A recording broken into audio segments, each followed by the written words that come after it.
परब्रह्मा गुरुर्विष्णु गुरुर्देवो महेश्वर गुरु साक्षात् परं ब्रह्म तस्मै श्री गुरुवे नमः।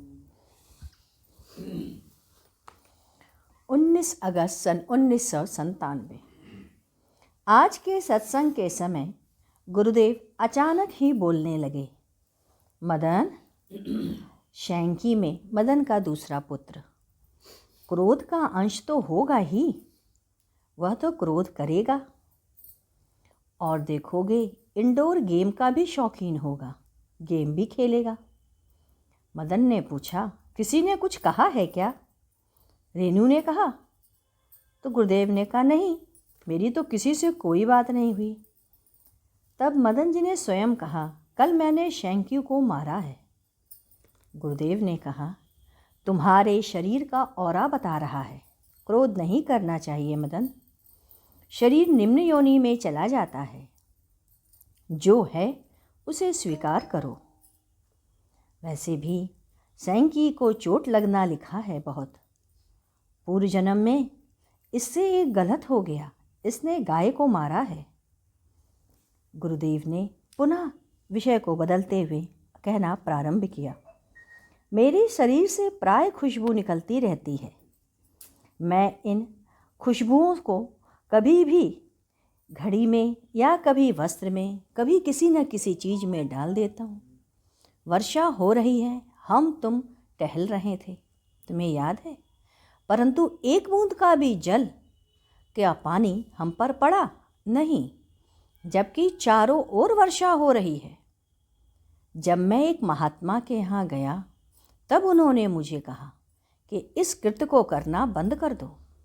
मैंने यह करना बंद कर दिया, किंतु शरीर से खुशबू तो अपने आप निकल पड़ती है, उसका मुझे आभास भी नहीं होता। जब लोग कहते हैं खुशबू आ रही है, तब मैं समझ लेता हूँ सुगंध निकल रही, और उस खुशबू को, उस सुगंध को अंदर खींच लेता हूँ। ईश्वर की ओर मेरा ध्यान सबसे अधिक है। और तुमसे भी कहता हूँ, कभी गुनाह मत करना, कभी गंदी चीज़ों को ना पढ़ना, ना देखना और ना करना। मैं तुम्हारा भूत भविष्य वर्तमान सब देख लेता हूँ। अतः कहता हूँ कि कभी गंदों पे अपने निगाह मत डालना। तुम्हारे लिए यदि गंदगी होगी तो वह गुनाह से ज़्यादा होगी। 10 लोग के बीच बैठोगे और गुनाह फैलाओगे, गुनाहगार होके जाओगे। इससे पहले कि तुम मुझे गुनाह में देखो, मैं यहाँ से जा चुका रहूँगा। यह संसार मैं बहुत जल्दी छोड़ दूँगा। जब मैं बैठा रहता हूँ तो मुझे लोग बुलाते रहते हैं ऊपर से, सुरेश, ए सुरेश, आ जाओ, तुम्हारा कार्य समाप्त हो रहा है। मैं चाहता हूँ कि कम से कम लोगों से मिलूं, और जो लोग प्रिय हैं उन्हें मैं मुक्त करा दूं।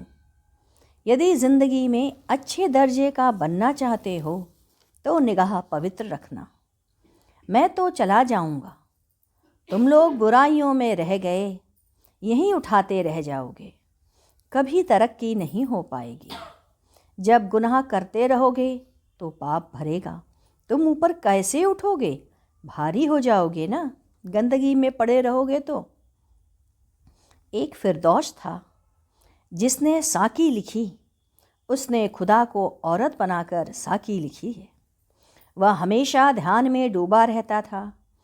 देखो, प्याले में तस्वीर बन गई, वह परेशान रहता, जिसके बारे में सोचता उसी की तस्वीर बन जाती।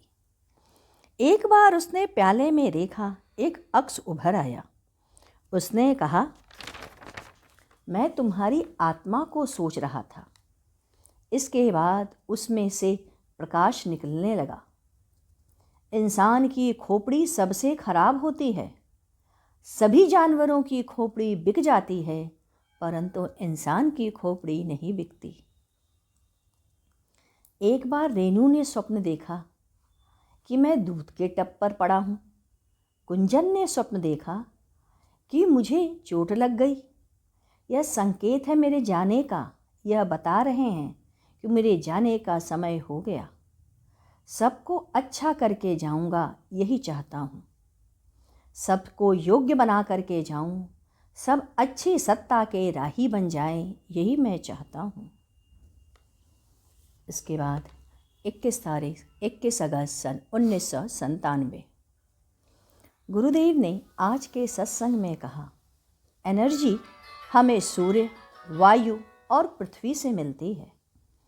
हमारे शरीर में शक्ति के चक्र हैं जिनसे आपको एनर्जी मिलती है, और शक्ति के चक्र हैं मूलाधार, स्वाधिष्ठान, नाभि चक्र, एक आगे दूसरा सब स्पाइनल कॉर्ड में ही है।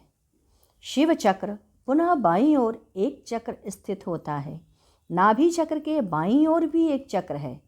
फिर हृदय चक्र, सूर्य चक्र और यकृत विशुद्ध चक्र, ललना चक्र, हंस चक्र, आज्ञा चक्र, ब्रह्मरंध्र, सहस्रार्थ, पुनः 2 चक्र सहस्रार्थ से ऊपर भी हैं।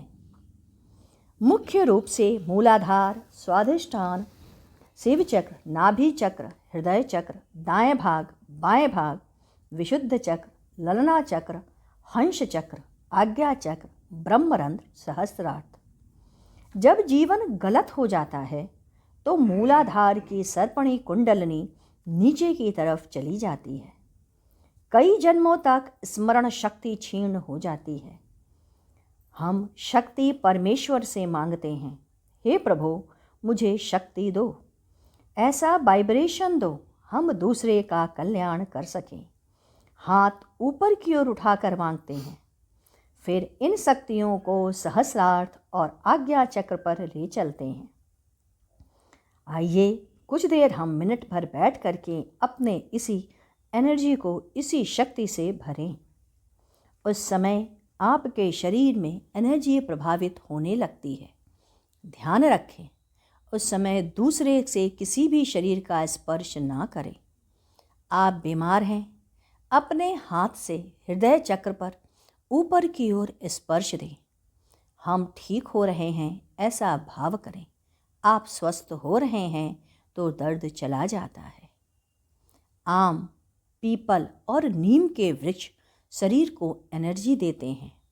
इनके नीचे खटिया लगा लें, शक्ति मिलती रहेगी।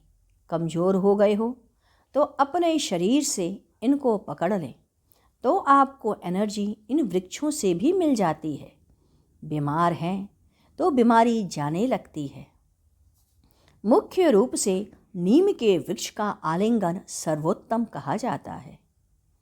आप साधना कैसे करोगे बताते हैं, इसे हम लोग फिर पढ़ेंगे। आइए गुरु कीर्तन करें। ओम मंगलम ओंकारम गुरु मंगलम गुरुदेव मंगलम।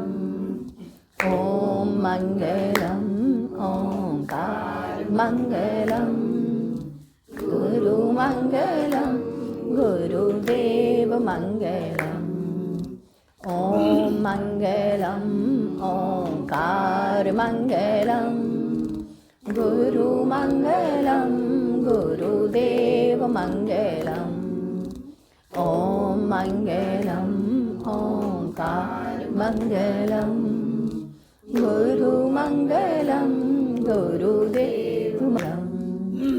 ओम मंगलम ओंकार मंगलम गुरु मंगलम गुरुदेव मंगलम। ओम मंगलम ओंकार मंगलम गुरु मंगलम गुरुदेव मंगलम। बोलिए सद्गुरुदेव महाराज की जय।